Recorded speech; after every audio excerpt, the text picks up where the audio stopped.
Bonsoir à toutes, bonsoir Jennifer. Bravo encore à vous de toujours être là au rendez-vous et d'assurer. Bravo. Alors, ce soir, j'ai fait un test. J'ai essayé de me mettre sur... je ne sais pas si ça marche. Bon, bref, sur des groupes Facebook en même temps. Bon, bref, on verra après.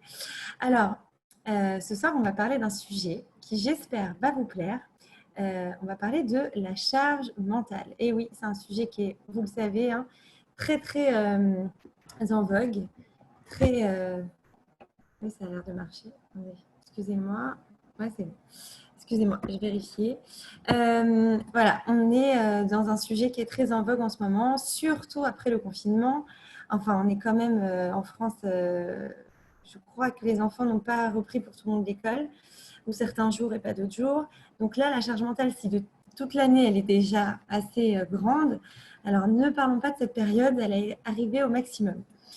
Et je crois, enfin j'espère que c'est le maximum, parce que franchement, plus que ça va être compliqué de gérer. Maintenant, on va définir ce qu'est la charge mentale auquel on parle tellement. En fait, ça se définit par le fait de devoir penser à plusieurs choses en même temps, mais ce sont des mondes séparés physiquement. Par exemple, on va penser, on est dans la journée, on n'est pas à la maison, on est au travail, disons, et on va penser à ce qu'on a à faire en rentrant. D'accord? Donc là, c'est ce qu'on va appeler la charge mentale. Attendez, excusez-moi, voilà, ça va bien on va penser à des choses Yann, je suis désolée de simultanément. vous couper, mais je crois qu'on n'a pas une très bonne connexion. Ah, attendez, ah oui, j'ai mis le fil, mais je l'ai mal branché, c'est ça. On entend mal, ouais. Ah, vous m'entendez mal? Ah, là, c'est mieux ou pas? Je parle plus fort aussi, peut-être, je sais pas. Oui, c'est mieux. Là, c'est mieux? Voilà. Je l'ai rebranché, on va voir si ça fonctionne.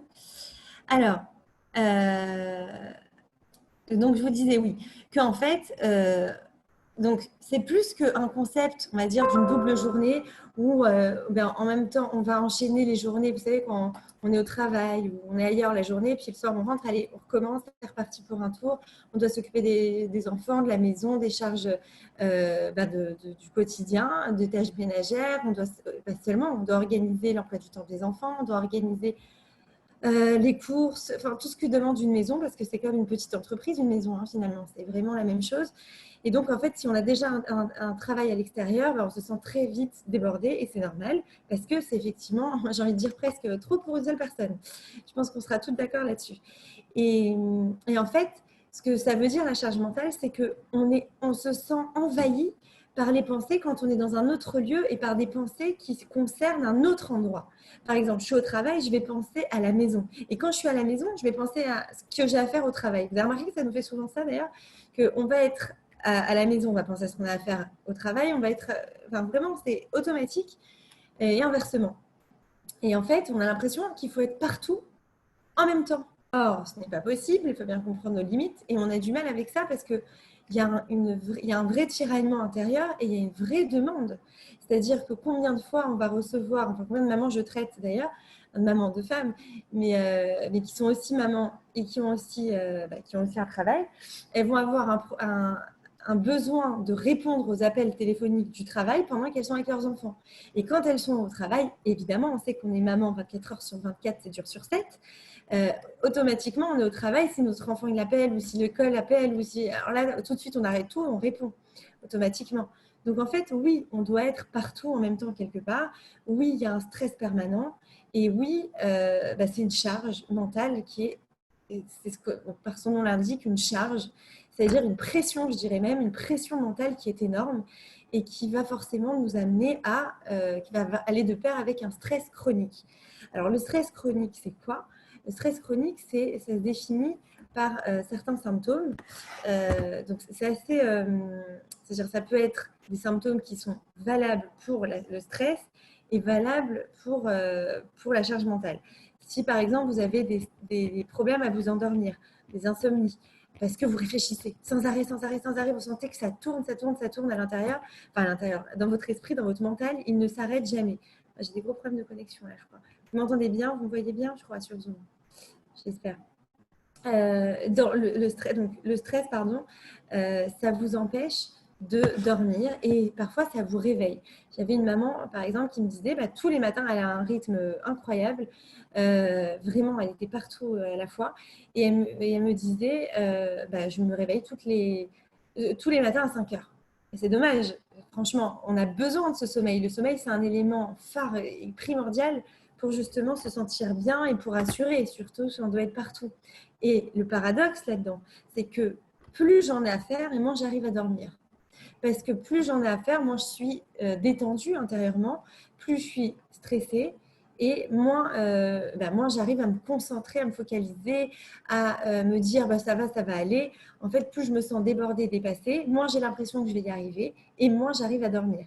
Et donc là, je rentre dans une spirale infernale puisque comme j'arrive pas à dormir, enfin comme j'ai plein de choses à faire, comme je me stresse, automatiquement j'ai besoin de temps pour y penser, pour réfléchir à ce que j'ai à faire, pour me dire pour recentrer mes idées, me sentir un peu même, j'ai envie de dire, seule avec moi pour y réfléchir. Et donc, forcément, le meilleur moment, bien sûr, c'est à 5 heures du matin, quand tout le monde dort, quand tout le monde est au calme. Au lieu de me réussir à me reposer, je vais commencer à cogiter. Et évidemment que ce serait bien si on arrivait même à 5 heures du matin à se réveiller, à passer un temps de qualité avec soi-même. Mais en fait, ce n'est pas un temps de qualité à ce moment-là. C'est un temps de stress, encore et encore. Je vais terminer la vidéo sur Facebook, je crois, parce que ça ne capte pas du tout. On va essayer encore un peu, sinon j'arrête. Donc là, on rentre dans un phénomène de stress intense et encore une fois un cercle vicieux, puisque plus j'essaye de dormir, plus j'essaye de me calmer, moins j'y arrive. Plus j'essaye d'être partout à la fois, moins j'y arrive. Et ce qui se passe, c'est que plus je vais avoir des difficultés à m'endormir. Moins je vais avoir des difficultés à m'endormir, plus je vais me sentir mal et je vais être encore plus stressée et ainsi de suite. Donc, évidemment, on va avoir des solutions. Là, je pose le problème. Vous en faites pas. On ne va pas rester que là-dessus.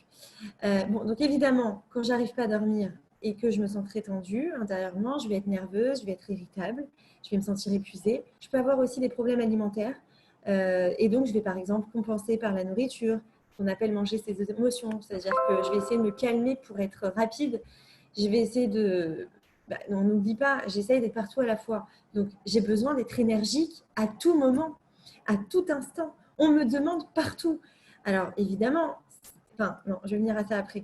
J'allais dire, évidemment, c'est aussi intéressant à développer cette notion. Pourquoi j'ai besoin d'être partout aussi, moi, personnellement? On va le voir après. Mais ce que ça va, pas forger chez moi, créer chez moi, c'est un sentiment de j'ai besoin d'être là. Donc, il me faut des forces, il me faut de l'énergie. Donc, ce qui va arriver à ce moment-là, c'est que parfois, je vais rentrer dans un système de mal placé, on va dire. C'est-à-dire, je vais vouloir manger pour me donner des forces. Ou manger pour me calmer mes émotions parce que je sens un stress intérieur très grand. Donc, je vais manger. Ou alors, qu'à l'inverse, je vais arrêter de manger parce que j'ai pas le temps. Je ne vais pas y penser. Alimentaires qui sont en fait un dérèglement alimentaire et qui sont ce qu'on appelle un trouble alimentaire et qui me poussent à pas être justement dans l'équilibre là aussi. Et puis bien sûr, je vais avoir des douleurs au dos, à la tête, des migraines souvent, des gros coups de fatigue. Je vais somatiser, c'est-à-dire vraiment je vais avoir des maux de ventre. Tout ça, c'est le stress. Et le stress qui est souvent généré par la charge mentale. Évidemment, ça augmente le taux d'anxiété. Maintenant que j'ai bien posé le problème, on va parler quand même des solutions. Mais déjà, je pense que vous vous reconnaissez quand même dans ce contexte-là, parce que en général, les femmes sont énormément touchées. Je crois qu'au niveau des tests en France, en tout cas, 80% des femmes de la population se sentent concernées par ce phénomène, ce qui est assez énorme. Je vérifie que je suis bien connectée là. Et moi, je suis obligée de faire des pauses pour vérifier parce que... Voilà, c'est bon. Vous ne voyez pas tout le temps. J'espère que ça s'est arrangé. D'accord. Donc, déjà, vous pouvez même m'écrire après. Je le dirai après le cours. Mais dites-moi si vous vous sentez concerné par le phénomène. Je pense que si 80% des femmes se sentent concernées en France, c'est que certainement, vous devez... c'est mieux, d'accord. Vous devez vous sentir quand même assez, vous aussi, concerné. Maintenant, pourquoi on doit être partout et en même temps, et pourquoi on se sent à ce point-là concerné partout? Alors, évidemment, on a des responsabilités, si on a choisi, bien sûr, si on est mère, si on a un travail, tous les domaines sont importants finalement. Bien sûr que si on vous demande maintenant qu'est-ce qui est le plus important pour vous, votre travail, vos enfants, votre famille, votre relation de couple, votre bien-être, certainement, d'ailleurs dans la plupart des cas, je l'ai testé en consultation, vous allez écrire que ce qui est important pour vous, vous allez mettre en priorité votre famille, vos enfants, votre mari. Selon si vous vous sentez plus femme que mère, vous allez mettre vos enfants ou votre mari en premier. Mais en tout cas, en général, c'est la famille. Seulement le travail, finalement, si on travaille au mi-temps, ok, ce sera peut-être 4-6 heures par jour, quand c'est 3 quarts de temps. Mais sinon, ça va être, si c'est plein temps, 8 à 10 heures, 8 à 10 heures dans la journée. Et c'est énorme, en fait. Et finalement, comment on va dire, au niveau de nos priorités, c'est peut-être moins important. Mais finalement, on va quand même donner beaucoup de temps à ce qui est dans notre échelle de valeur, entre guillemets, moins important. Donc, ce que je veux dire par là, c'est que c'est quand même important et ça fait partie de notre quotidien. Et on se sent obligé, et comme un devoir bien sûr, d'être aussi très présente pour notre travail, comme très présente pour nos enfants. Donc, on a l'impression qu'on ne peut dire non à personne et qu'on doit dire oui à tout. Et donc, évidemment, que ce sentiment-là, ce devoir d'être partout va générer un stress immense parce qu'on ne peut pas être partout. C'est ça le drame, c'est qu'on ne peut pas être partout. Est-ce que c'est malheureux? Est-ce que c'est heureux? Chacun, on va y réfléchir ce soir aussi. Mais c'est sûr que c'est une question intéressante à traiter, je dirais.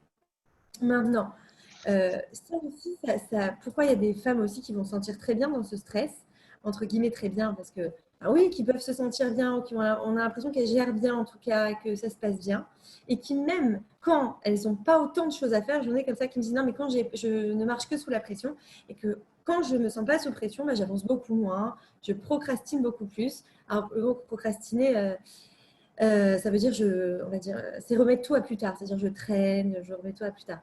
Pourquoi j'ai cette notion de non, je vais être partout et je sens que c'est important que tout le monde soit partout pour plusieurs raisons. D'abord, il y a ce qu'on explique en psycho-analytique, en psychanalyse, on explique le sentiment de toute puissance. Quand on a jusqu'à l'âge de 3 ans, l'enfant a l'impression, d'accord, comme une illusion, qu'il est le maître du monde.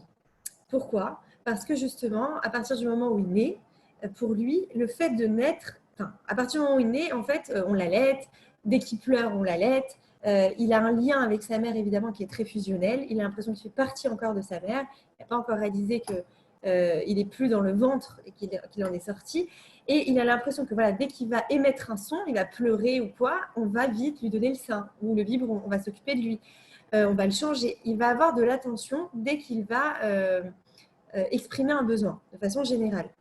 Et chez lui, il va en fait développer ce qu'on appelle le sentiment de toute puissance. C'est-à-dire que le monde tourne autour de moi, c'est moi qui ai créé le monde, si vous voulez, d'accord?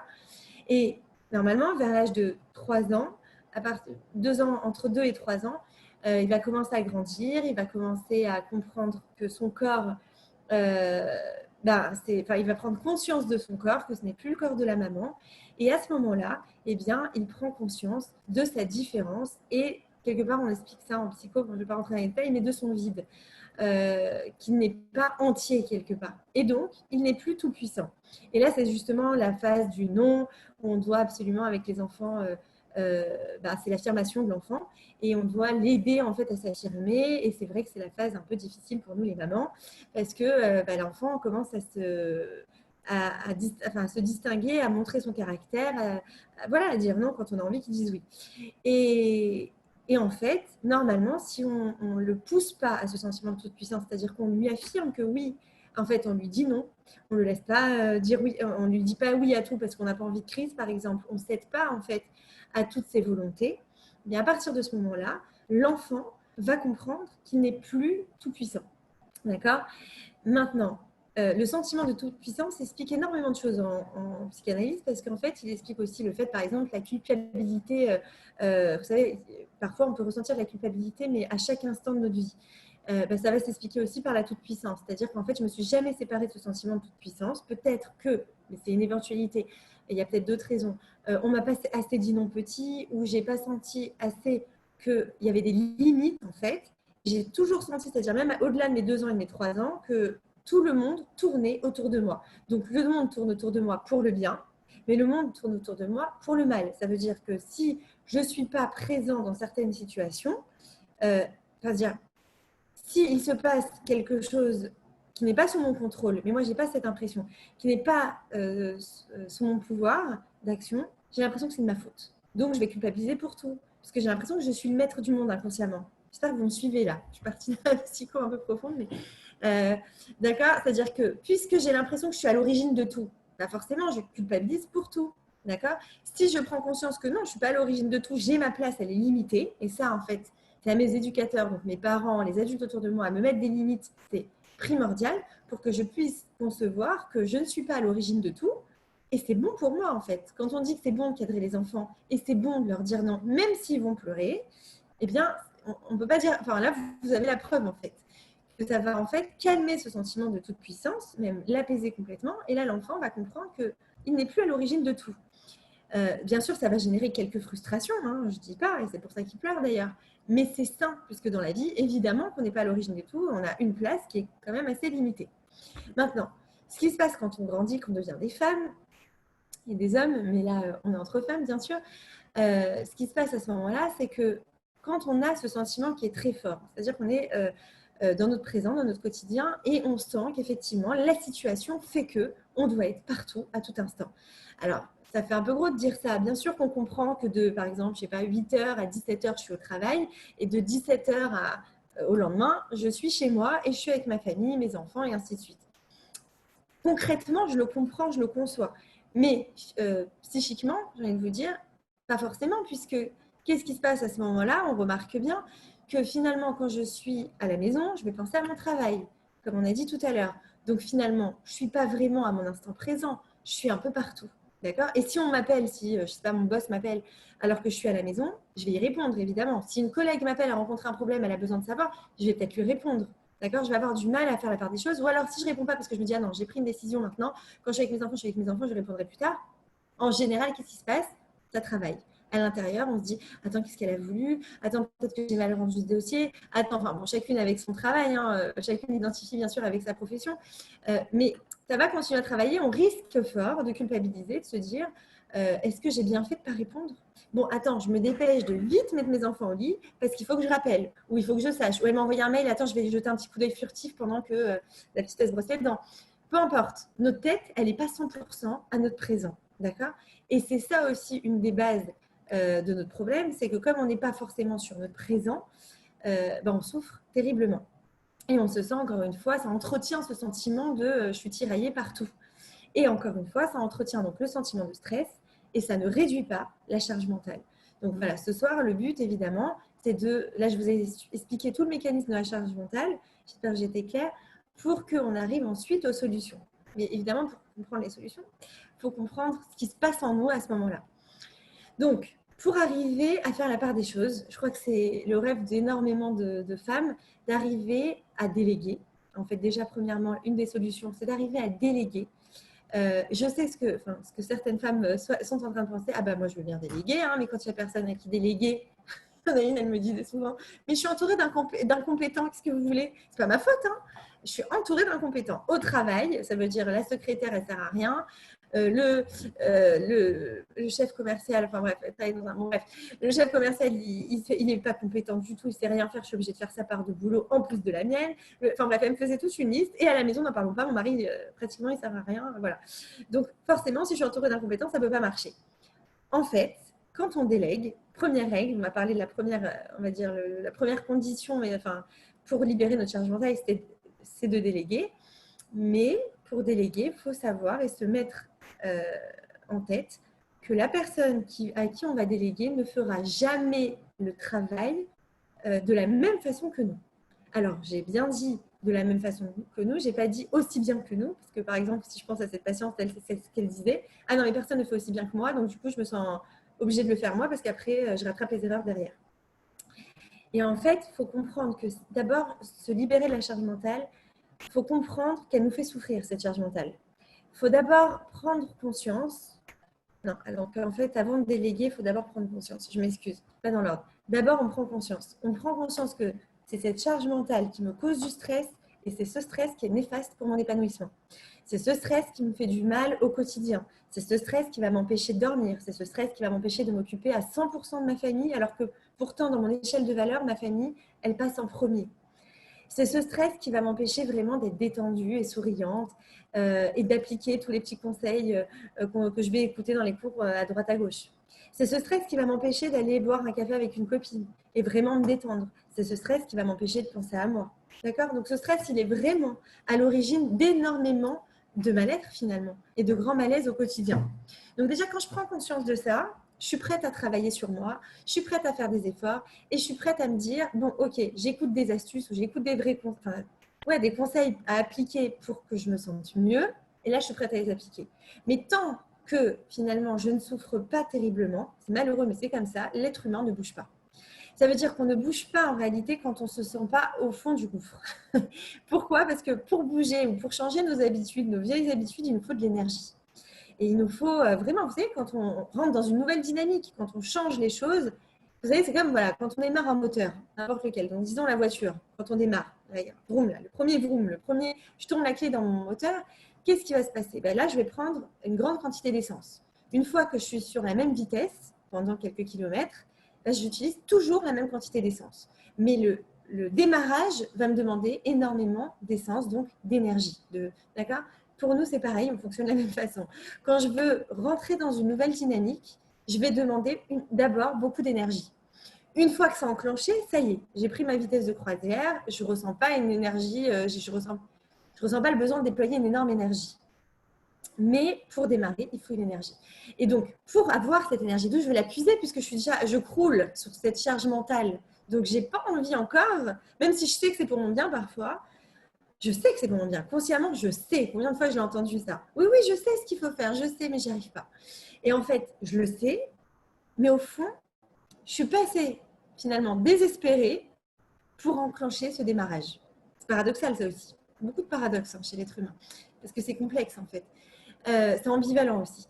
C'est-à-dire que d'un côté, je le veux et d'un côté, je n'y parviens pas. Parce que justement, j'ai l'énergie de la souffrance. En fait, vous avez remarqué souvent dans la vie, quand on arrive au bout, bah là, on se dit, OK, j'ai plus le choix. En fait, à ce moment-là, on n'a plus le choix. C'est soit ça, soit je vais craquer vraiment. Et là, je ne veux pas craquer, donc je fais machine arrière. Malheureusement, on attend souvent trop de craquer pour se prendre en main. Donc là, je vous invite vraiment à vous remettre en question si vous vous sentez concerné par cette charge mentale, par ce stress quotidien, à ne pas attendre de toucher le bout. D'accord? Vraiment à vous réveiller avant. Et je vous dirais que c'est pareil dans tous les domaines de la vie. Par exemple, je parlais avec une ostéopathe, donc vous voyez, c'est des sciences complémentaires finalement, la psychologie, l'ostéopathie, ainsi de suite. Et elle me disait, justement, on parlait de charge mentale avec elle. Intéressant. Et elle me disait, ah non, mais moi, je voyais qu'elle travaillait beaucoup. Je lui dis, mais tu sais que tu ne penses pas assez à toi, il faut aussi que tu te détendes. Parce que l'ostéopathie, comme la psycho aussi d'ailleurs, c'est un métier où on donne aux autres. C'est un métier de soignant, en fait. Donc, on donne beaucoup. Et il faut savoir aussi soi-même se protéger pour pouvoir mieux donner. Donc, je lui disais, il faut que tu prennes du temps pour toi. Et elle me dit, non, mais je ne peux pas parce que, en fait, les gens, ils appellent quand ils en peuvent plus. C'est-à-dire vraiment, ils ont mal au dos, ils ont des grosses douleurs, ils ne peuvent plus bouger, ils ne peuvent plus marcher. Là, ils m'appellent.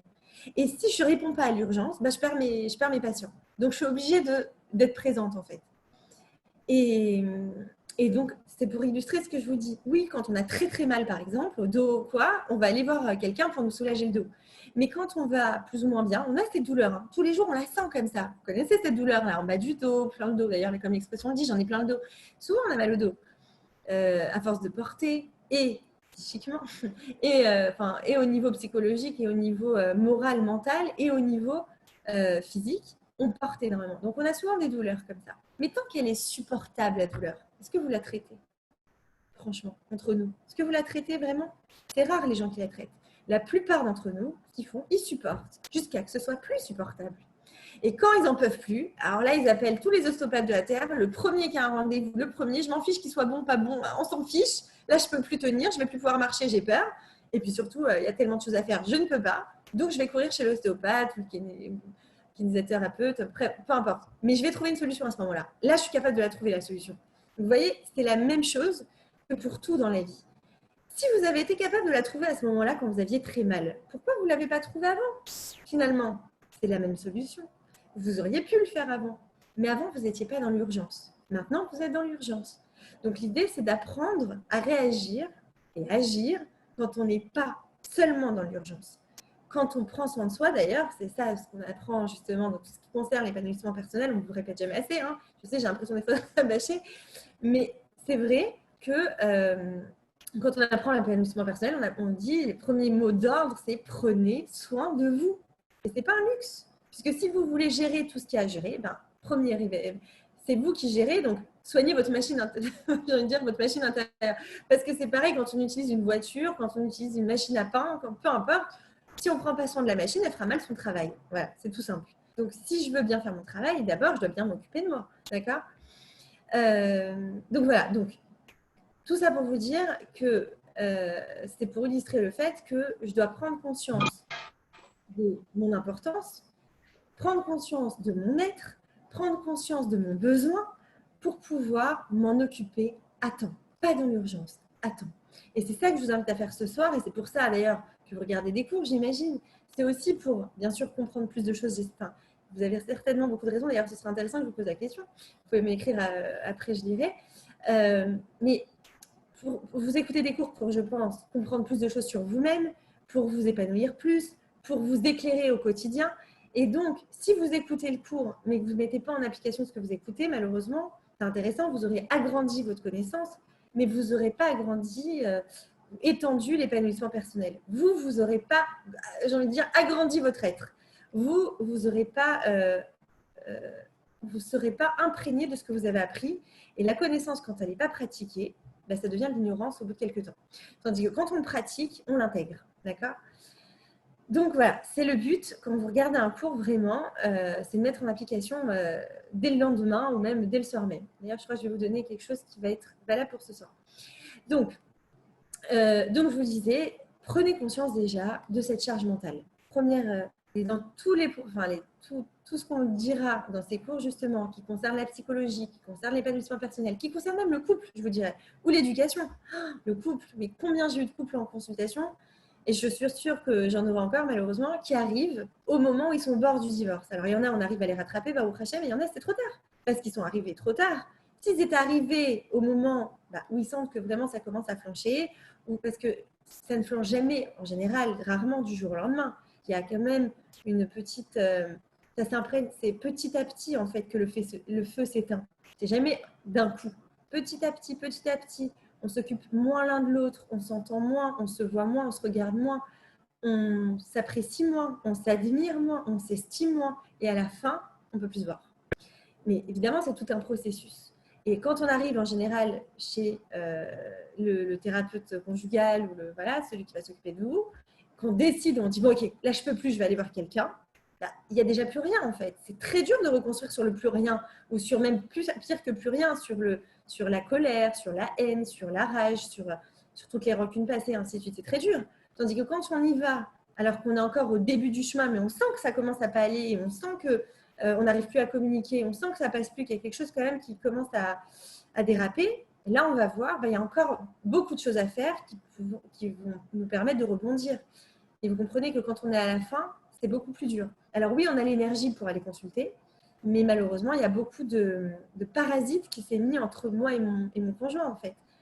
D'émotions parasites, de situations qui nous ont parasités. Bref, voilà. Donc, tout ça, c'était pour illustrer. On pourra en parler pendant des heures, mais on va revenir sur notre sujet. On se prend en main et surtout, on n'attend pas d'arriver à la fin. Alors, là aussi, c'est paradoxal ce que je vous dis, parce que effectivement, quand on arrive au bout du bout, on a de l'énergie, bizarrement. Quand on a mal, quand on a une douleur, cette douleur, elle nous pousse en avant, elle nous dit « occupe-toi de toi, va voir l'ostéopathe, va t'occuper de ton dos, arrête d'en faire autant, et ainsi de suite. » Quand on n'a pas de douleur, on se dit « je tiens, mais attends, je suis forte, je peux le faire, qu'est-ce qu'il y a? Ça va, je gère. » Mais en fait, vous gérez, vérifiez avec vous-même. Est-ce que vous gérez vraiment? Est-ce que vous êtes épanoui ou est-ce que vous tirez je vais pas dire le mot, vous tirez la tête la plupart du temps? Est-ce que vous êtes de bonne humeur la plupart du temps? Voilà, ça c'est des tests à faire avec vous-même. Est-ce que vous vous sentez bien? Est-ce que ce stress vous stimule finalement et vous fait du bien? Ou est-ce qu'au contraire, vous n'en pouvez plus et vous voudrez un peu plus de temps pour vous? Vérifiez tout ça. Et si vous sentez qu'en fait c'est trop, d'accord, là c'est un moment où il faut vous dire j'agis maintenant. je veux changer les choses, j'ai le droit d'être heureuse, je suis encore dans la fleur de l'âge, profitons-en, d'accord? Ok, donc ça c'est la première chose. On identifie, voilà, avec tout ce que je vous ai dit, où on en est. On identifie si vraiment c'est la charge mentale qui me met un stress au quotidien et on avance. Donc, première astuce, comme je vous ai dit tout à l'heure, on délègue. Et quand on délègue, la première chose pour se libérer de la charge mentale, c'est d'apprendre à déléguer. Quand on apprend à déléguer, c'est tout un art aussi de déléguer. Parce que d'abord, en fait, il faut savoir qu'effectivement, puisque ça fait longtemps que c'est vous qui prenez tout en charge, évidemment, automatiquement, personne ne sait faire les choses aussi bien que vous. Bah oui, c'est comme ça. Puis de toute façon, il y a une phrase qui dit on n'est jamais mieux servi que par soi-même. Pour rien. Donc forcément, vous avez pris le pli, vous avez appris, peut-être vous n'avez jamais appris à tout le monde à agir, à faire les choses, à être autonome. Donc, maintenant, il ne faut pas s'étonner. C'est normal, ça va être un processus maintenant d'apprendre à déléguer. Ça va être un processus qui va demander du temps, mais il vaut le coup. Pourquoi? Parce que ça va être peut-être sur le court terme difficile, mais sur le long terme, vous allez être gagnante. Sur le long terme, au fur et à mesure, chacun va se prendre en main, chacun va faire les choses. Enfin, par exemple, je sais pas, faire la vaisselle, poser la table, balayer, débarrasser, d'accord? Quand je parle de l'intendance au niveau de la maison, plus vous allez leur apprendre et moins ça va être sur vous.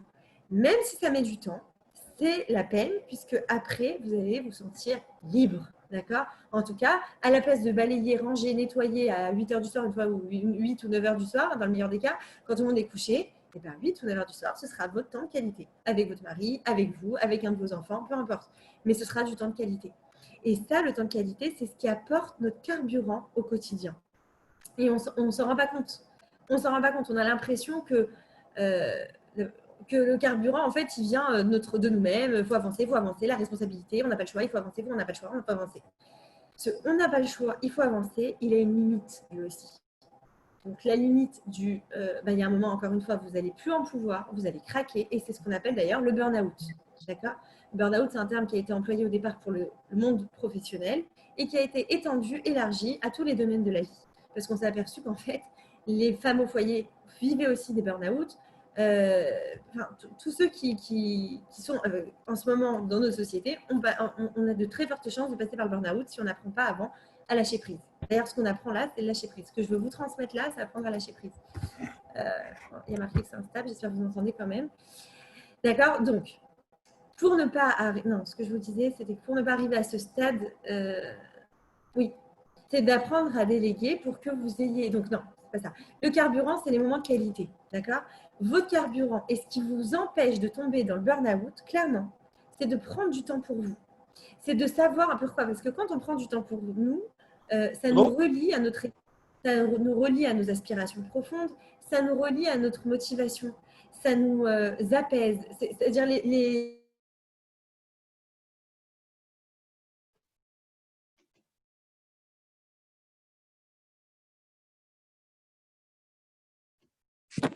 Plus de son du tout. Je pense qu'elle a perdu sa connexion. Ah, ok. Ok.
Voilà. Vous m'entendez? C'est bon? Oui? Ah, super. Ok. J'étais partie à un moment, non? C'est ça. Moi, ça avait sauté. Ah, c'est ça. Oui, d'accord. Bon, bah, Voilà, c'est désolé. mieux. C'est mieux. C'est mieux là? Bon, bah, pourvu que ça dure. Oui, c'est Désolé. Il y a des soirs, c'est plus dur que d'autres. Donc, j'étais en train de vous dire, on reprend le fil. J'étais en train de vous dire, oui, que notre carburant, donc, c'est les moments de qualité avec soi-même ou avec sa ressource ou avec notre mari, notre enfant. Sa ressource parce qu'en fait, on se connecte avec notre vraie partie de nous-mêmes qui, ah oui, c'est ça, j'étais en train de prendre un exemple, qui veut vraiment cette situation, qui veut cette vie. C'est nos ressources parce qu'on reprend en fait de l'amour, tout simplement, de notre mari, de notre enfant, de nous-mêmes. On se recharge nos batteries, d'accord? Donc, c'est primordial. Donc, imaginez que vous passiez une journée, pas particulièrement difficile, mais une journée qui vous demande pas mal de défis à relever au fur et à mesure. Vous prenez la voiture, vous allez au travail, vous arrivez au travail, vous devez répondre à plein d'appels, vous devez gérer plein de choses, ainsi de suite. Vous revenez, vous êtes fatigué, il faut préparer le repas aux enfants, il faut ranger la maison, il faut s'occuper des enfants, leur raconter une histoire, leur faire des câlins, ainsi de suite. Ça ne s'arrête plus. Et que, disons qu'ils vont se coucher et vous continuez, vous avez reçu un mail, vous renvoyez un mail, bref, vous continuez la journée jusqu'à pas d'heure. Vous allez vous coucher. Ok, vous êtes épuisé, vous vous endormez peut-être, mais comme je vous dis, vous pouvez très bien vous réveiller dans la nuit et commencer à cogiter. Et en fait, vous avez l'impression à ce moment-là que vous n'avez pas vécu. Vous savez, ce sentiment de j'ai l'impression que je ne vis pas la vie, je suis en mode survie. Et quand je suis en mode survie, je me lasse vite aussi et j'apprécie plus mon quotidien. Il me transcende plus en fait, il me fait plus du bien. Et donc, ce sentiment-là, il est à éloigner de nous au maximum. Donc, c'est pour ça qu'à partir du moment où, à ce moment-là, par exemple, à 9h, 10h, je me dis stop, j'arrête tout. Peu importe que j'ai les mails, peu importe ce qui se passe, moi, je prends du temps pour moi. Je vais me faire une bonne douche, je vais mettre des masques, je vais faire attention à moi, je vais écouter de la musique, je vais prendre un livre, même si c'est, allez, 10 minutes, même si c'est 10 minutes, ça ressource énormément.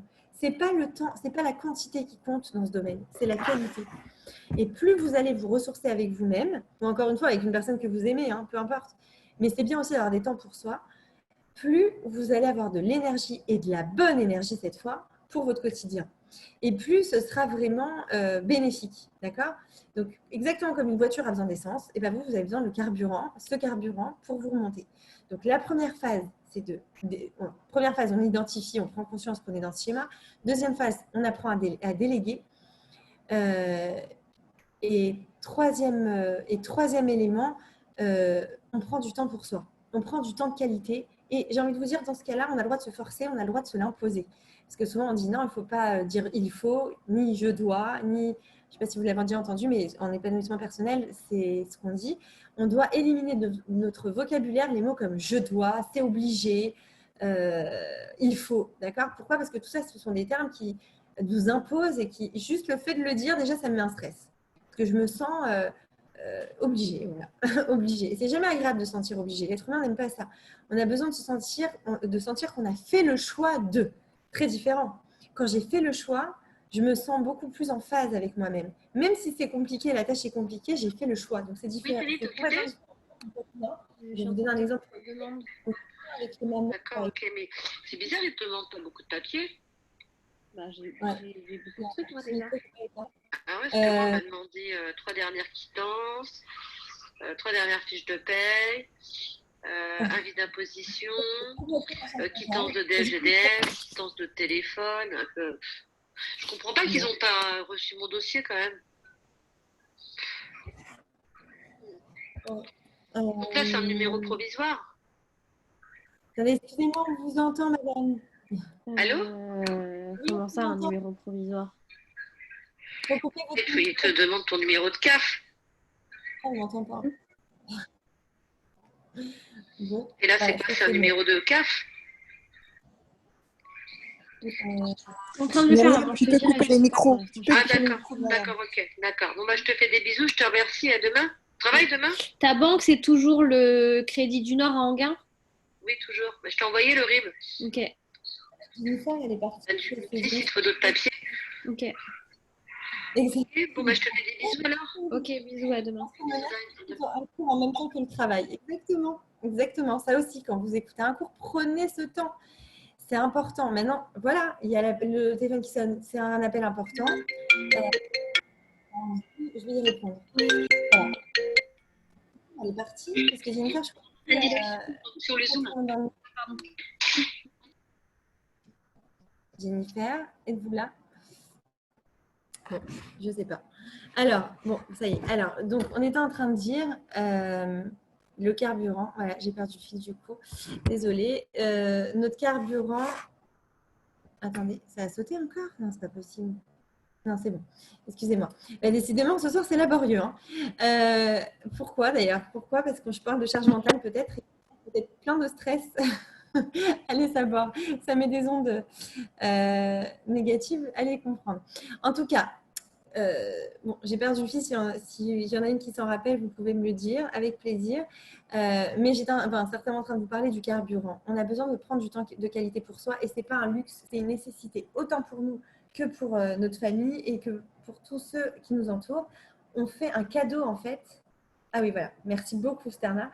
Voilà. Bon, on fait un cadeau à tous ceux qui nous entourent et à soi-même. C'est le plus beau cadeau qu'on puisse se faire, en fait, de se relier à notre quotidien et de savoir, oui, que je fais un choix. Ce que je suis en train de vivre, c'est un choix.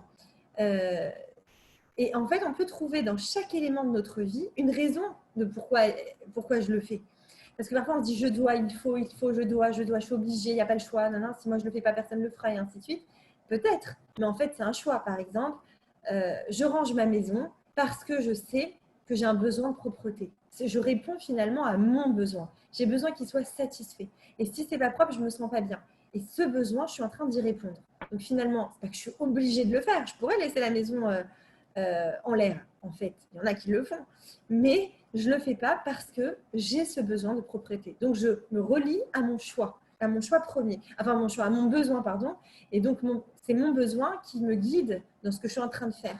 Donc, ce n'est pas forcément une obligation, c'est un besoin auquel je suis en train de répondre.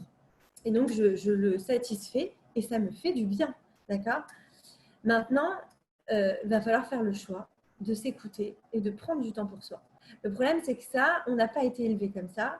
On a été élevé, encore une fois, dans la performance. Ça, on en a beaucoup parlé la semaine dernière, mais je reviens un peu sur le sujet parce que c'est un sujet qui est important et qui touche à tous les domaines. Puisque plus je suis bien, plus je suis bien avec moi-même, plus j'arrive à être bien avec tout, avec mon travail, avec mes enfants, avec mon mari, et ainsi de suite.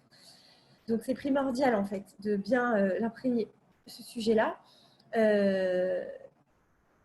J'ai encore perdu le fil, pardon. Si, pourtant la personne m'a coupé. Si je me sens bien avec... non, pardon. Si je me relie à mon besoin profond, je me sentirai mieux. Oui, le meilleur est l'ennemi du bien, exactement. Et oui, voilà, on n'a pas été élevé dans le sens prends du temps pour toi, repose-toi un peu, pas du tout. La plupart en fait, je pense des anciennes générations, ça c'est un phénomène social, ont été élevés dans je dois faire, les obligations. Il n'y a pas le choix. Souvent j'entends c'est marche ou crève, j'ai préféré marcher. Il faut le faire, et ainsi de suite. Et du coup, ça nous sape l'énergie et on se sent coupable maintenant quand on prend du temps pour soi. On a l'impression qu'on n'est pas une bonne personne quand on prend du temps pour soi. Or, encore une fois, je vous le répète et répète, ce n'est pas quelque chose de mal de prendre du temps pour soi, c'est pas un luxe, c'est une nécessité et vous faites bien parce que c'est comme ça que vous allez pouvoir mieux faire les choses. D'accord ? Donc voilà, déjà pour apprendre à lâcher prise, on va apprendre à prendre du temps pour soi. Ça fait partie de ce processus. On va aussi apprendre à écouter ses besoins propres, profonds. Les besoins, ça va être mon besoin de propreté, mon besoin de sommeil, mon besoin d'être aimé, mon besoin de me sentir à l'aise dans ma maison, mon besoin de me... il y a tellement de besoins que là, d'un coup, mon besoin de me sentir au calme quand je rentre chez moi, il y a énormément de besoins. Et en fait, pour ces besoins-là, par exemple, le besoin d'être au calme quand je rentre chez moi, il va faire que je vais entretenir une certaine, entre guillemets, peur du conflit parce que je veux absolument du calme, j'ai passé des dures journées. Et je vais, par exemple, dire oui à tout à mes enfants. Je vais dire oui à tout parce que je ne veux surtout pas que ça crie. Je ne veux surtout pas entendre des hurlements. Je ne veux surtout pas que ça clash. Je n'ai pas la force pour ça. Donc, je vais me sentir obligée de dire oui à tout. Et se dire oui à tout, en réalité, sur le court terme, j'ai la paix. Sur le long terme, je n'ai pas la paix. Puisque forcément, je crée chez mon enfant, comme je l'ai dit au début, un besoin de toute puissance, c'est-à-dire qu'il a l'impression qu'il n'y a pas assez de limites. Et donc, à un moment donné, sur le long terme, ça va me porter préjudice. Puisque sur le long terme, mon enfant, il va avoir l'impression que je dois toujours dire oui et que je dois toujours satisfaire ses besoins. Ce qui est faux. Et ce qui me rajoute de la charge mentale en réalité. Donc là aussi, je dois rester focalisée sur ce qui est urgent et ce qui va vraiment aider à l'épanouissement de chacun. Oui, j'ai un besoin de calme, mais pour l'avoir sur le long terme, je dois éduquer mon enfant et pas, bien sûr, le laisser tout faire. Et quand je commence à lui dire oui à tout, ben, en fait, finalement, j'entretiens le mode de tu as le droit à tout et je dois te dire oui à tout. En fait, cette peur du conflit, c'est une arme pour lui. D'accord? Donc, l'idée, c'est de savoir se recentrer et savoir mes vrais besoins et ce que vraiment je veux. Si j'ai un besoin de calme, je dois avoir sur le long terme, évidemment, pas sur le court terme. Donc, mon besoin de calme, ça veut dire éduquer mon enfant, recadrer, savoir lui dire non quand c'est pas le moment, quand c'est pas bon pour lui que je lui dise oui. Oui, je vais avoir un cri, mais là, je dois me dire, bah, ok, je vais l'avoir. Ces cris, je vais peut-être les avoir, mais ça va durer quelques jours. Et c'est nécessaire pour qu'ils comprennent la limite. On n'a plus le choix. Là, par contre, on n'a plus le choix. D'accord? euh, Ensuite, on va apprendre à développer, bien sûr, la positive attitude. On va apprendre, en fait, à se détendre, mais vraiment à être beaucoup plus positif. Ça veut dire que, en fait, sans que je m'en rende compte, je vais souvent avoir l'impression qu'on fait les choses contre moi. C'est-à-dire que si les enfants ne m'aident pas à la maison, si mon mari ne m'aide pas assez, je vais dire ouais, c'est sa faute, il ne voit pas que je suis déjà débordée, il ne peut pas m'aider, et ainsi de suite. Bah, déjà, je vais essayer m'atteler à moins juger et à plus, je ne dirais pas le mot éduquer, mais plus, pas programmer ou formater, mais plus apprendre à l'autre mon besoin. Et je peux guider l'autre vers mon besoin quand moi-même, je l'ai compris, mon besoin. Le problème, c'est que souvent, je ne le comprends pas. C'est pour ça que c'est très important de faire une introspection en premier lieu, faire le point avec moi-même pour pouvoir communiquer avec l'autre. Et pour communiquer avec l'autre, j'ai besoin des outils de la communication non violente. Je ferai un cours là-dessus aussi, Bezrat Hachem. J'ai besoin de ça pour communiquer sans agresser, communiquer sans braquer l'autre, pour justement le motiver à ce qu'il vienne aussi mettre sa touche et pour aussi que moi, bon, comme je disais tout à l'heure, je puisse déléguer et puis surtout que moi, je sente que je peux me reposer. Là, je ne sens pas que je peux me reposer parce que j'ai l'impression qu'il n'y a que moi qui sais faire les choses. Mais si je prends toute la place, évidemment que je vais avoir l'impression qu'il n'y a que moi qui sais faire les choses. Il n'y a que moi ici et que je suis l'unique qui sait le faire. Parce que inconsciemment, je prends la place. Et je sais que ça ne fait jamais plaisir hein, de ce que je dis et qu'on se dit non, c'est pas moi qui prends la place, vous ne connaissez pas mon mari, il est insupportable, il préfère toujours se reposer. Mais parfois, ce n'est pas qu'il préfère se reposer, c'est inconscient tout ça. Mais c'est que lui-même, il sent tellement que c'est déjà fait ou que, bah oui, on n'a pas besoin de lui, donc il ne se fatigue pas. Et l'être humain, en lui, il a cette tendance-là. Si je sens que j'ai quelqu'un sur qui je peux me reposer, bah, je ne vais pas avoir envie de faire des efforts. Je n'ai pas envie de faire des efforts quand je ne me sens pas obligée. Et quand je me sens obligée, je les fais les efforts. Exactement comme avec le mal de dos. Quand j'ai très mal, je vais me sentir obligée d'aller voir quelqu'un, de consulter. Mais quand j'ai pas mal, je me supporte la douleur. Et c'est pareil dans tous les domaines et c'est pareil aussi pour le fait de se reposer sur l'autre. Si je sens que j'ai quelqu'un qui fait les choses à ma place, je ne vais pas me bouger pour aller les faire les choses. Par contre, si je sens qu'il n'y a personne qui va faire il y a personne qui occupe le terrain, je vais le faire. Et le truc, c'est que ça aussi, il faut savoir se rétracter. Il faut savoir se dire, ça, c'est pas mon domaine, c'est pas à moi de le faire. C'est tout. Alors, je dis pas, il y a des domaines où parfois c'est vrai vraiment qu'il n'y a pas le choix. Je veux dire, je sais pas, moi, un enfant, si on ne va pas lui donner à manger, avec qu'il n'y a personne pour lui donner à manger, bon, là, on va se dire, bon, c'est mon rôle, ou en tout cas, si je ne le fais pas, il n'y a personne qui va le faire, donc je suis bien obligée. Mais dans d'autres situations, on va se rendre compte que on pourrait déléguer, mais on ne le fait pas. Ou on pourrait laisser la place à l'autre. On pourrait inviter l'autre à aider et on ne le fait pas parce qu'on n'aime pas demander, par exemple. Parce qu'on se dit, non, c'est à lui de comprendre. Ou à elle de comprendre, peu importe. Mais c'est à l'autre de comprendre. En fait, l'autre, non. S'il sent que vous le faites, mais il ne le fera pas. S'il sent que vous avez déjà pris les initiatives, mais il n'en prendra pas. Donc, en fait, c'est pour ça que c'est très important de communiquer et très important de mettre l'autre dans ce qu'on est en train de faire. Voilà, là, je vais faire ça. Mais j'aurais besoin d'aide quand même. Et au début, en fait, c'est ça qui compte, c'est demander de l'aide, d'abord apprendre à demander, et demander de l'aide même quand c'est pas grand-chose. Même quand on se dit, ça va, je peux le faire, je vais pas demander pour ça, je peux le faire. Mais même une petite chose, c'est important de dire avec le sourire, tu veux bien me faire ça avec moi? Tu veux bien et même si on entend un non au début, on ne se décourage pas, on continue. On demande encore et encore. Et même si on a l'impression que ça fait trop, c'est important parce que plus l'autre personne va se sentir investie avec moi, plus elle va se sentir appartenir à la maison. Et bien souvent, le problème, c'est que les enfants, le mari, ils ont l'impression que la maison, entre guillemets, elle appartient plus à la maman. C'est-à-dire que c'est elle qui gère, quoi. Non, en fait, ils ne doivent pas avoir ce sentiment. Tout le monde doit avoir le sentiment qu'il fait partie de la même maison et qu'il a le rôle à jouer. Et ça, on arrive à le donner, ce sentiment à l'autre, quand on se rétracte un peu. Et je vais finir par un petit Vartora. Est-ce que je me rappelle de la phrase? Bon, en hébreu, il y a une phrase qui montre, bon, je me souviens plus, qui dit que justement, Hachem lui-même, il s'est rétréci pour nous laisser la place, pour nous laisser le libre arbitre. Lui, bien sûr, dans son infinie grandeur, il connaît toutes les réponses à nos problématiques. Et il connaît même toutes les réponses à tout, c'est-à-dire au bonheur, à la vie, à tout ce qui pourrait nous faire du bien. Mais il ne nous les donne pas. Il se rétracte et il dit à toi, mon enfant, d'agir. C'est-à-dire, vous voyez bien combien de situations on se dit, mais Hachem, c'est quoi la solution? Qu'est-ce que je dois faire? Est-ce que je dois aller à droite? Est-ce que je dois aller à gauche? Où je vais? Comment je fais? Est-ce que c'est mieux de choisir ci? Est-ce que c'est mieux de choisir ça? Et on n'entend pas forcément la réponse. Pourquoi? Parce qu'en fait, Hachem, il se rétracte et il nous dit, c'est à toi de trouver ta solution en toi. Bien sûr, tu dois chercher le bien, mais je veux te laisser faire toi. Donc, si Hachem, il s'est rétracté, ne croyez pas que nous, on peut le faire, de se rétracter. On n'arrive parfois pas à se rétracter, et je vous dis, ça laisse pas assez de place aux autres, et du coup, nous, on se prend dans le piège toute seule. Parce que nous, on a l'impression qu'on est esclave du système, ou qu'on en fait beaucoup trop, et que personne ne comprend, et qu'on se sent hyper incomprise, parce qu'on se dit avec tout ce que je fais, au lieu d'être aidée, je suis parfois on me râle dessus, ou on se plaint, alors que j'en fais des tonnes, je comprends pas. Mais en fait, parce qu'on doit se rétracter. Et quand on prend trop grande place, je ne dis pas que c'est comme ça dans tous les cas, mais souvent, quand on prend trop de grande place, l'autre se sent écrasé, ou les autres se sentent écrasés, même par nos performances parfois. Et nous, on se dit, bon, franchement, quand même, hein, chapeau, hein, tu as réussi, tu as fait tout ça aujourd'hui.